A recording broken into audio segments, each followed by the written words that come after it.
Ahí está. Ok, entonces decíamos, el derecho interno es legislado. Existe un poder que crea las leyes. En cambio, el derecho internacional es concertado. Es decir, los estados se ponen de acuerdo para poder tomar las decisiones respecto del derecho que quieren tener. Normalmente esa concertación implica estar en una situación de igual a igual. Y esto es fundamental para el manejo del derecho internacional. ¿Por qué? Porque simplemente no estamos hablando de las mismas, de condiciones distintas. Somos iguales los estados, hay igualdad jurídica, aunque ya comentamos en internacional público. Esa igualdad, pues la tenemos que poner entre comillas, porque difícilmente creo que se pueda establecer una igualdad de que todos los estados sean iguales. Entonces esa es la situación. Ok, vuelvo a compartir. Ya sé por dónde. Aquí, aquí.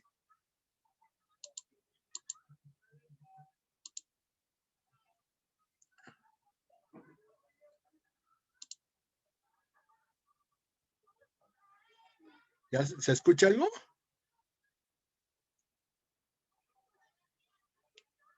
No, No, profe. pues tampoco es por ahí. No, ya no es por ahí. Pero bueno. Ok. Ah, ya.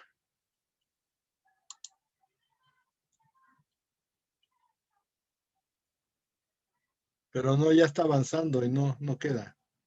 Entonces no. Vamos a dejar de compartir esta. Y vamos a compartir la otra. ¿Quién sabe qué será el punto de esta situación? Pero aquí está lo que estábamos viendo. Esto sí. Ok. Bueno, entonces el derecho legislado en el derecho interno es obvio, el derecho concertado en el derecho internacional. El tercer punto de diferencia es la coercibilidad. ¿A qué se refiere la coercibilidad?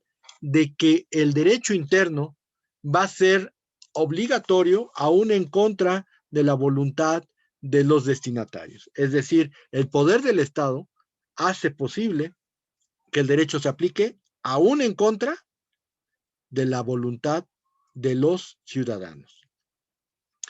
Y esto hace que el Estado tenga la autoridad de poder aplicar castigos si es que se viola el orden jurídico. Esto no va a pasar en el derecho internacional. Lo comentamos muchas veces en derecho internacional.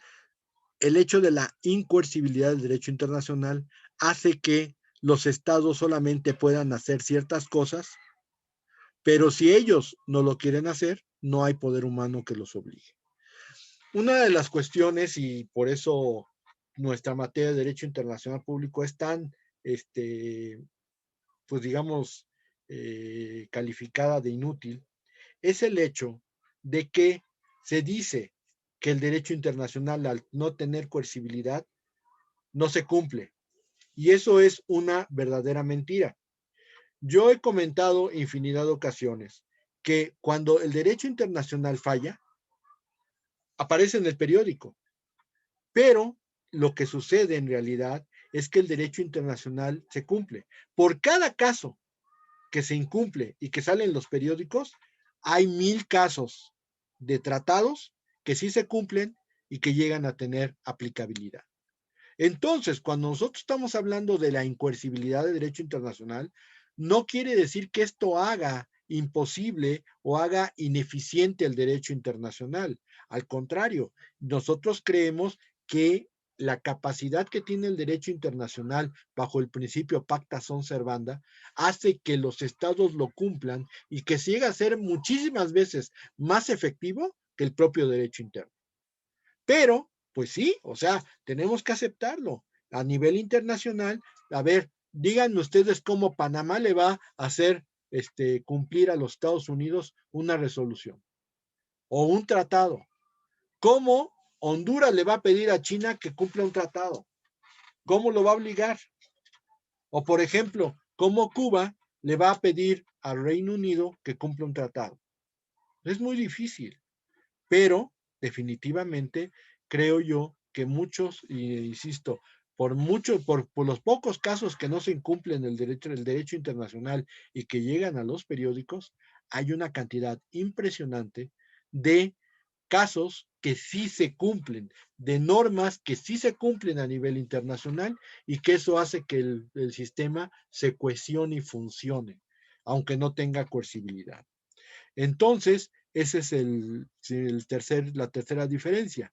La cuarta diferencia es que el derecho interno tiene un ámbito territorial y el derecho internacional no tiene limitación territorial. En el derecho internacional no hay territorio. En cambio, en el derecho interno sí lo hay.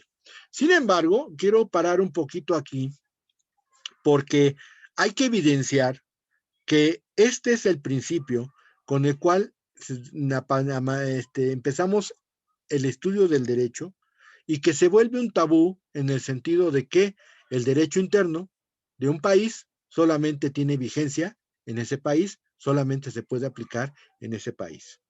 Yo tengo que ser sincero y decir, no es cierto. Vamos a descubrir en esta materia que la aplicación del ámbito territorial se ha flexibilizado y al ser flexible ha permitido que las aplicaciones de derechos extranjeros en el territorio de un país sea algo funcional.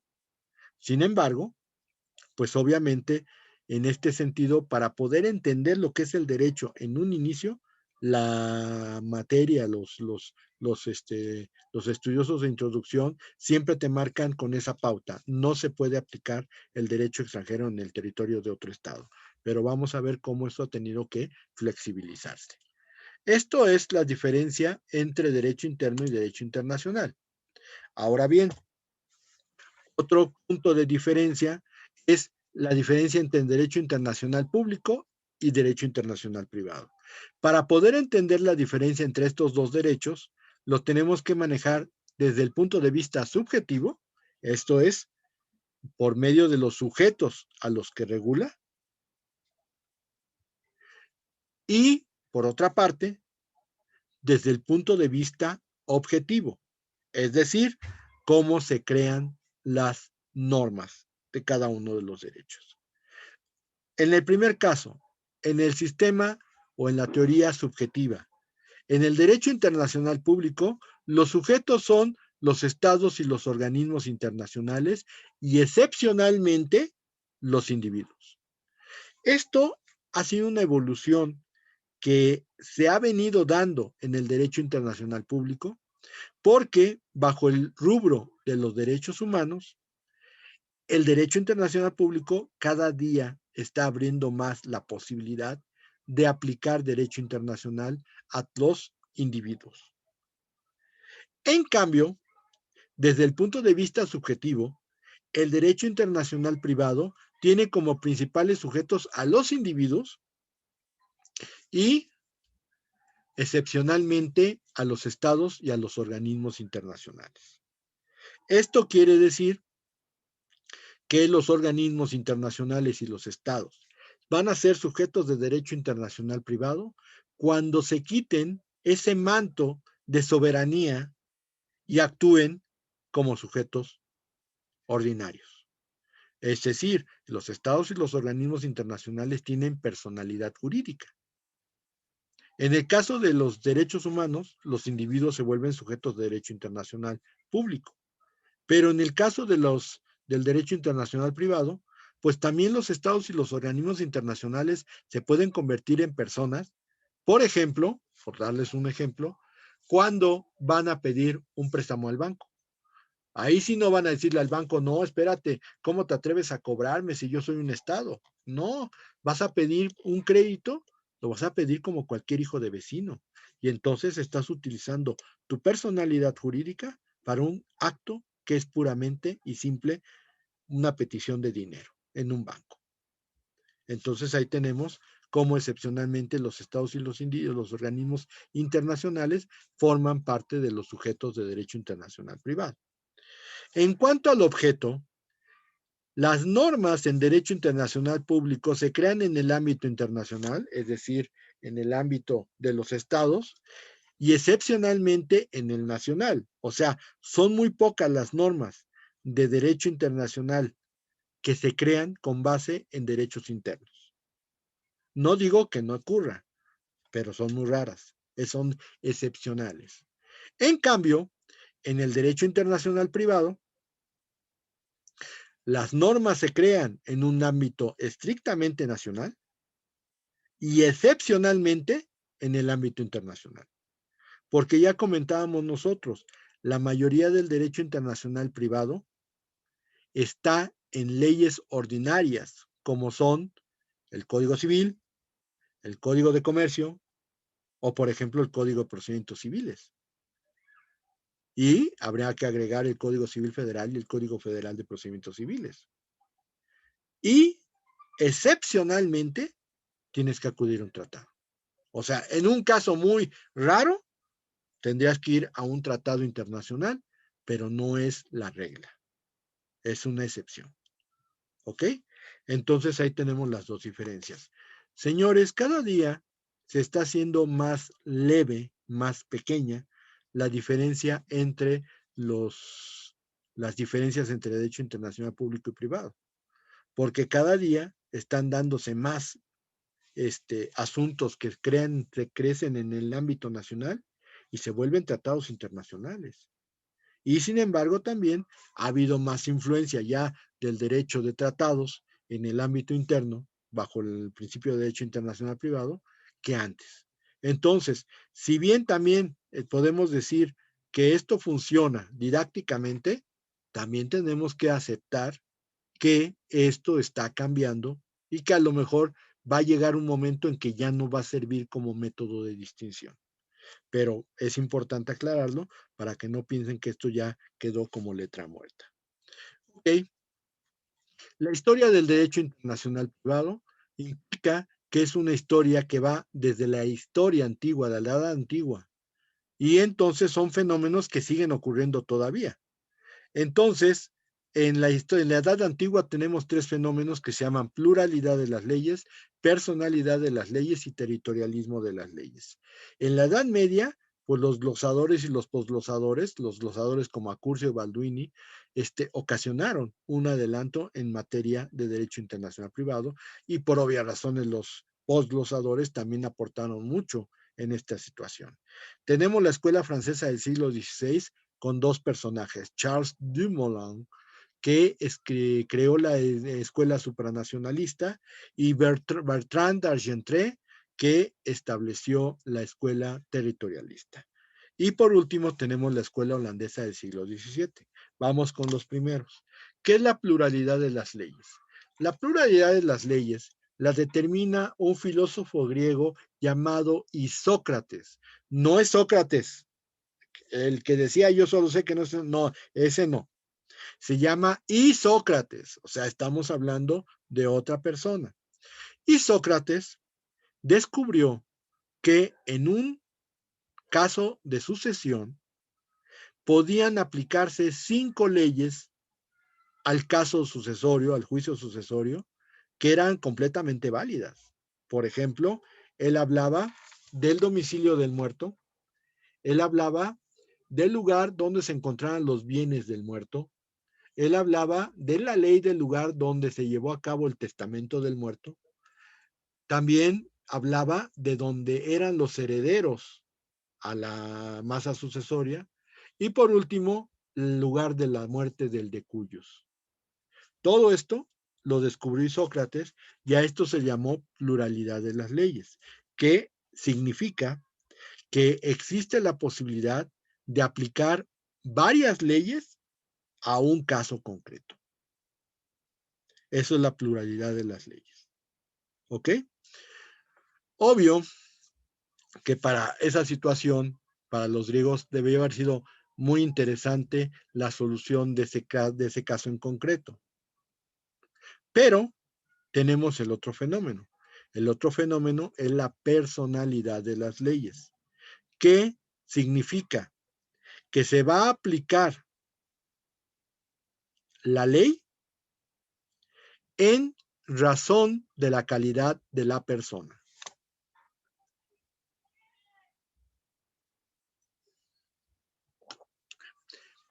¿Qué significa? Bueno, nosotros lo tenemos tenemos el ejemplo del derecho romano. Si ustedes tomaron un romano con un buen maestro, pues saben que había dos regímenes jurídicos. El jus civile, que solamente se aplicaba a los ciudadanos romanos, y el jus gentium, que consistía en que como los romanos consideraban que los extranjeros eran pueblos bárbaros y que no merecían un derecho tan evolucionado como el romano, los dejaron vivir con sus derechos autóctonos, o sea, los dejaron estar con sus derechos naturales. Y solamente en el caso de que hubiera necesidad de establecer un derecho de imperio, pues aplicaban el romano, pero con base en los pueblos autóctonos. A esta mezcla que hicieron los funcionarios romanos, los pretores peregrinos, pues se le llamó jus gentium y es el origen de nuestro derecho internacional. Jus gentium significa derechos de los pueblos. Bueno, pues entonces estaba el jus civile y estaba el jus gentium. Y obviamente si eras romano, se te aplicaba el jus civile. Si eras extranjero, se te aplicaba el jus gentium. Ahora, ¿yo cómo explico esto? Pues obviamente tendríamos que ir a un caso conocido. El juicio de Cristo, que se llevó a cabo hace más de 2000 años, bueno, no 2000 años, sino falleció entre 33 y bueno, sigue siendo cerca de 2000 años. Bueno, pues entonces estaríamos hablando de lo siguiente. Acuérdense que en primera los judíos o ¿cómo le llaman? Los fariseos le tenían un coraje impresionante a Jesús. Y entonces lo que hace Jesús es decirles a sus apóstoles que lo van a aprender. Y dicho y hecho, lo aprenden. Y entonces lo llevan al Sinedrín. El Sinedrín era el tribunal de los judíos.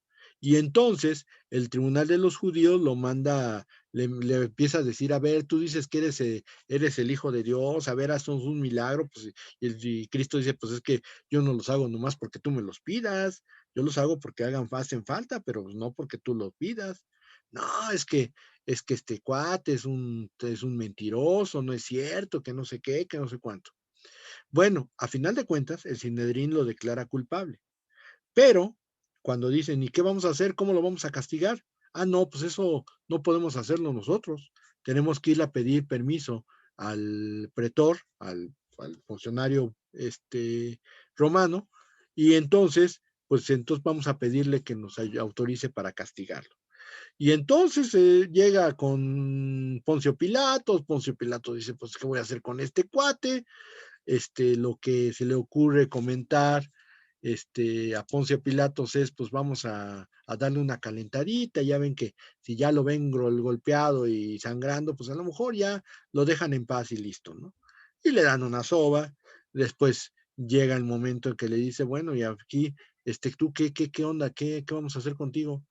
Y el otro ni le dice nada, y entonces dice, pero es de Galilea, pues mándelo con Herodes, y va con Herodes, y Herodes también le dice, a ver, si eres el Hijo de Dios, hazme un milagrito. No, pues que no es, o sea, él simplemente no dice nada, dice, ¿qué? ¿Te quedas callado? Ok, regrésenlo con Poncio Pilato, yo no lo puedo castigar.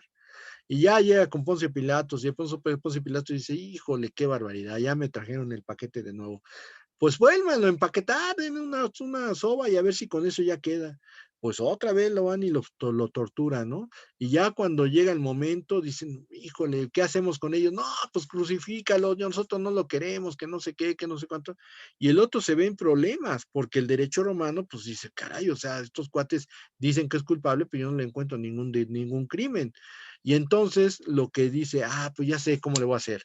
Vamos a traer a Barrabás, que nadie lo quiere, y vamos a darle la oportunidad de que liberamos a uno, ¿no? Y pues ya viene Jesús y viene Barrabás, y a ver, digan ustedes a quién voy a liberar, porque es la Pascua, y ya saben que ustedes que les soy bien cuate con ustedes y los voy a liberar a una persona. No, pues libera a Barrabás, a Barrabás, a Barrabás, y uy, este cuate, ¿y ahora qué hago con él? Y entonces la famosa frase de Poncio Pilatos que les dice a los judíos, ¿qué hago? No, pues crucifícalo. Pero es que yo no encuentro nada en este hombre. No, crucifícalo. ¿Por qué no es amigo de César y nosotros queremos a César? Mentirotas, por cierto.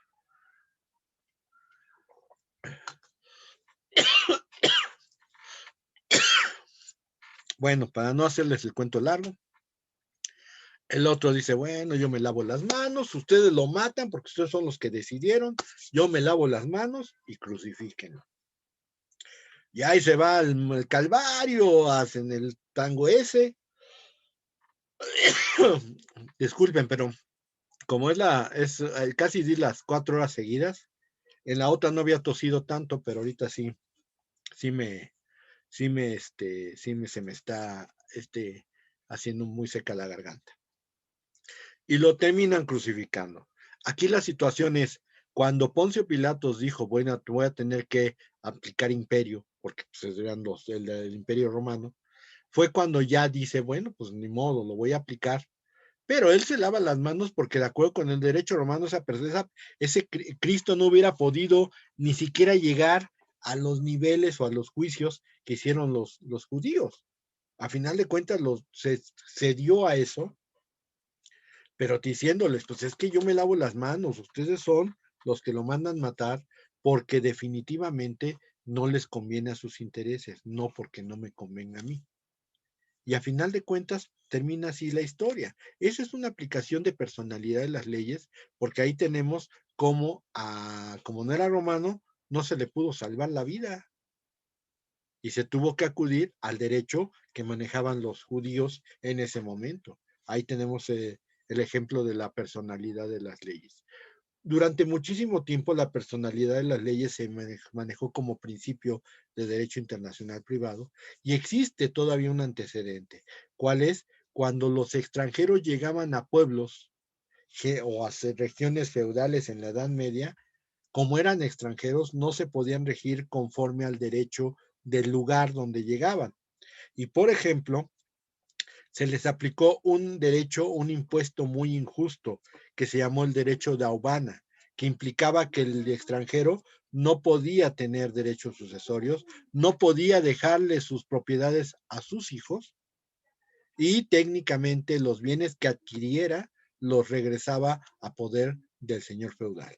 Ese derecho de Aubana fue durante mucho, mucho tiempo un verdadero derecho de castración política, porque propiamente los extranjeros no tenían la culpa de llegar a otro pueblo. Vuelvo a insistir, técnicamente estamos hablando de la situación de la migración. Los hombres son migrantes por naturaleza. Bueno, ahí tenemos la personalidad de las leyes. Y el tercer concepto se llama territorialismo de las leyes, que consiste en aplicar la misma ley a todas las personas que se encuentren en un determinado territorio. Ahí sí, sin importar su origen. El territorialismo de las leyes se da en el ámbito de la Edad Media, en la época feudal. Y por ejemplo, el señor feudal era el dueño de todas las tierras que le daba el rey en pago de sus servicios, ya sea por las guerras o por un acto que le haya beneficiado al rey. Y entonces todos los habitantes del territorio feudal, pues prácticamente le tenían que guardar lealtad. Si un siervo se iba a otro pueblo, a otra región feudal, y el señor feudal se daba cuenta de que ese cuate se había fugado, había de dos. Una, el señor feudal le comunicaba al otro señor feudal que había encontrado una persona de su terreno, de sus territorios, y si lo quería, y se lo regresaba, o lo abandonaba. Si decía el señor feudal, no, no, no, mándamelo para acá, lo primero que sucedía es que el señor feudal le daba una felpa para que entendiera qué significa la lealtad. Y obviamente después de que te dan una felpa de esa magnitud, ya tú dirías que sería una cuestión muy arriesgada volver a abandonar el territorio feudal. Pero si por alguna razón el señor feudal decía, no, ya no lo quiero, quédatelo. Lo primero que hacía el nuevo señor feudal era darle una felpa para que entendiera lo que era lealtad. Y obviamente en ese sentido, el territorialismo de las leyes, pues obviamente eran las condiciones de la ley del lugar donde se encontraba. Obvio, también tiene su origen en esta visión parcial de que los territorios solamente se aplica una sola ley, lo cual pues también llega a ser un poquito difícil porque el territorialismo de las leyes le dio al territorialismo una carta de naturalidad en los derechos nacionales. Y todavía hoy, vuelvo a insistir, al inicio de nuestras carreras, la mayoría de los maestros te dice es que el territorialismo de las leyes existe, cuando en realidad casi ya estamos abandonando esas posiciones. Eso es los tres principios de la Edad Antigua. En la Edad Media, acuérdense ustedes que el monje Inerio encuentra el Corpus Juris Civilis, toda la recopilación que Justiniano hizo del derecho romano clásico. Y entonces, con el descubrimiento de Inerio, pues los glosadores empiezan a tomar nota de todas los apuntes de todas las recopilaciones justinianeas y empiezan a hacer interpretaciones de esas recopilaciones, poniendo sus anotaciones al margen. Por eso se llaman glosadores, porque iban al margen haciendo glosas. Y, por ejemplo, tenemos aquí a dos personajes, a Curcio y Jacobo Balduini. A Curcio es un glosador que establece el principio lex fori, que todavía se aplica. ¿Qué pasa con la lex fori? La lex fori significa que el juez, en cuanto al procedimiento, debe aplicar siempre su propia ley. Nosotros hemos comentado muchas veces que el juez es perito en su procedimiento, lo cual implica ya una distinción dentro del derecho de forma. El juez debe aplicar, en cuanto al procedimiento, la ley que conoce. Y como es perito en la ley que conoce, pues no se le puede aplicar otro procedimiento a un juez. En cambio, Jacobo Balduini es el primero que empieza a determinar derecho de fondo y derecho de forma, bajo dos principios, ad litem decidendam y ad litem ordinandam. El derecho de fondo es el ad litem decidendam y se caracteriza porque los contratos se van a regir por la ley del lugar de su celebración. Y, por otro lado, el ad litem ordinanda es el derecho de forma en el cual técnicamente lo que se va a hacer es que el juez va a aplicar su propio procedimiento, es decir, una situación similar a lo que establecía Curcio con la Lex Fori. Y esos principios todavía siguen vigentes. Es decir, si yo tengo un contrato celebrado bajo la ley de Argentina, pero quiero que se rescinda bajo en México, yo puedo pedir la rescisión, pero el juez forzosamente va a tener que revisar el Código Civil argentino y va a aplicar el procedimiento que se encuentra regulado en México. En este caso, pues a lo mejor un juicio ordinario civil y va a manejar, en este caso, el Código Civil argentino para determinar las leyes de celebración del contrato. Pero aquí está la situación. Tenemos que pensar que Balduini es el primero que bifurca, digamos, los dos aspectos del derecho. Hay derecho de forma y hay derecho de fondo. ¿Ok? Por otra parte, los postglosadores que hicieron glosas de las glosas, o sea, las glosas que hicieron los glosadores eran otra vez interpretadas por los postglosadores, tiene a dos grandes autores en su lista, Bartolo de Sassoferrato y Guillaume de Kuhn. Bartolo de Sassoferrato establece un principio que va a ser muy puntual actualmente, locus regit actum, en donde retoma el ad litem decidendam de Jacobo Balduini y lo convierte en locus regit actum, es decir, la ley del lugar rige al acto. ¿Qué quiere decir? Que los contratos se rigen normalmente por la ley del lugar de su celebración. Pero, además, Bartolo de Sassoferrato estableció otros principios, como la lex loci comici delicti. Lex loci comici delicti significa los actos ilícitos se rigen por la ley del lugar donde se llevan a cabo. Y esta es la razón por la cual yo considero que el derecho penal es un derecho local, es un derecho local, porque con los actos ilícitos se rigen por la ley del lugar donde se cometen, pues ahí sí no se puede cambiar de ninguna forma. Si cometes el delito aquí en México, te van a tener que juzgar conforme aquí en México. Y si llevas a cabo el delito en otra parte, pues van a aplicarte la ley del lugar. Eso es lo que nosotros entendemos por lex loci comici delicti. Pero también Bartolo Sassoferrato establece la lex loci solutionis o executionis. ¿Qué significa esto? Que los efectos de los actos jurídicos se rigen por la ley del lugar donde se llevan a cabo. Es decir, si yo celebré un contrato en Argentina, pero el pago se tenía que hacer en Monterrey y yo tengo problemas con el pago, ¿a qué ley me tengo que acoger? ¿A la Argentina o a la de Nuevo León? La lógica es, el pago es un efecto del contrato. Y como es un efecto del contrato y el efecto del contrato, el pago se iba a realizar en Monterrey, se tiene que acudir para los efectos del pago a la ley del Código Civil de Nuevo León. Ahí está la solución del caso. Entonces, Sassoferrato estableció estos principios y obviamente esos son principios que son actualmente aplicables.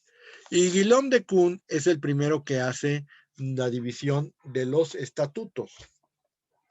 ¿Qué es el estatuto? La vinculación que van a tener personas o cosas con un determinado sistema jurídico.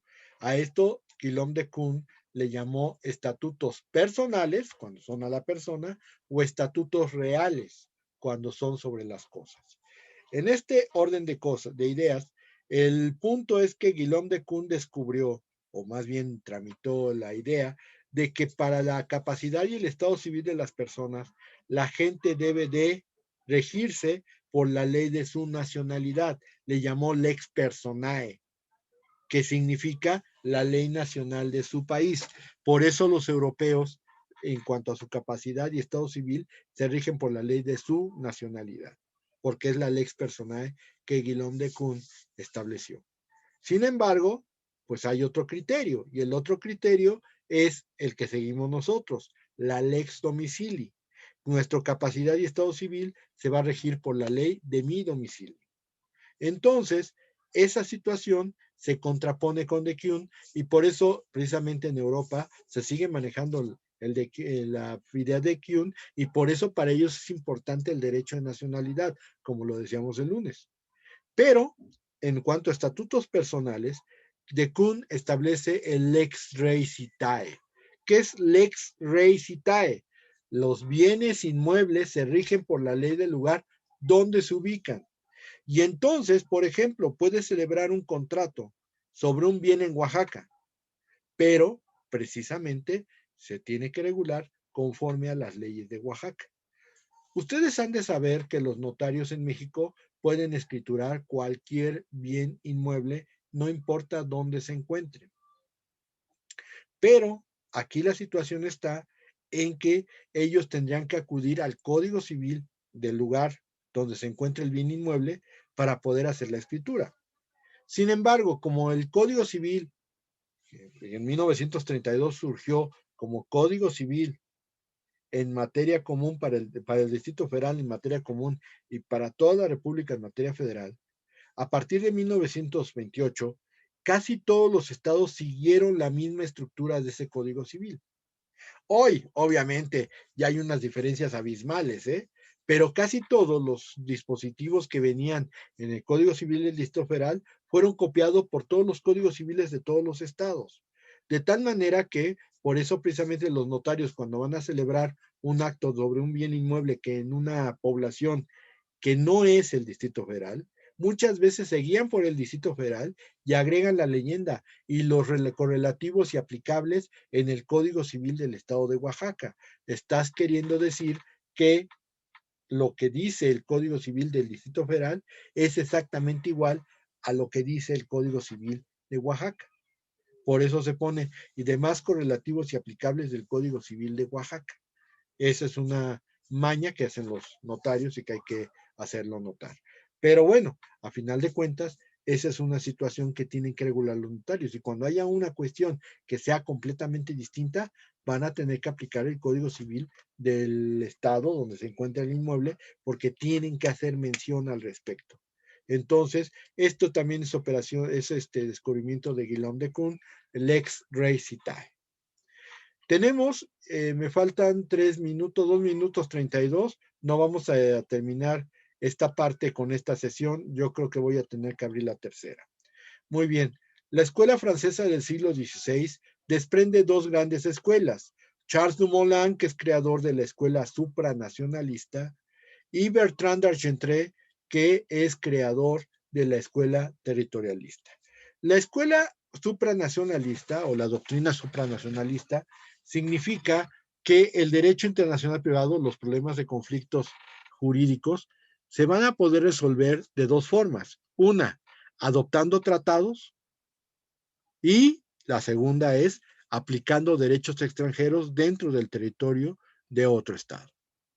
Esas dos formas implicarían o que estás dispuesto a celebrar tratados y tener tratados que resuelvan los problemas, o bien vas a permitir que se aplique el derecho extranjero en tu país. Sin embargo, durante tanto tiempo que, a pesar de que son de los mismos años, durante tanto tiempo el territorialismo fue más funcional, y Bertrand d'Argentré pues fue más efectivo porque casi todos los países se fueron por la línea territorialista. En la línea territorialista hay un principio que se llama finitas potestas finitas jurisdictio cognitio. Significa, donde se acaba el poder del Estado, se acaba su fuerza. O sea, ya no existe ninguna forma de poder aplicar el derecho extranjero. Obvio, aquí en la tendencia territorialista no estamos hablando de que exista una aplicación del derecho extranjero más que como posibilidad. Esto es una situación que sería una posibilidad. Ok, muy bien. Se va a acabar mi tiempo. Ahorita inicio la tercera, por favor. Ya, ya se va a acabar.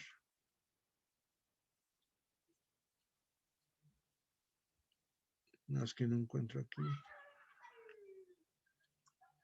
Bueno. Entonces, ¿ya para qué? Bueno, ya no me queda mucho tiempo.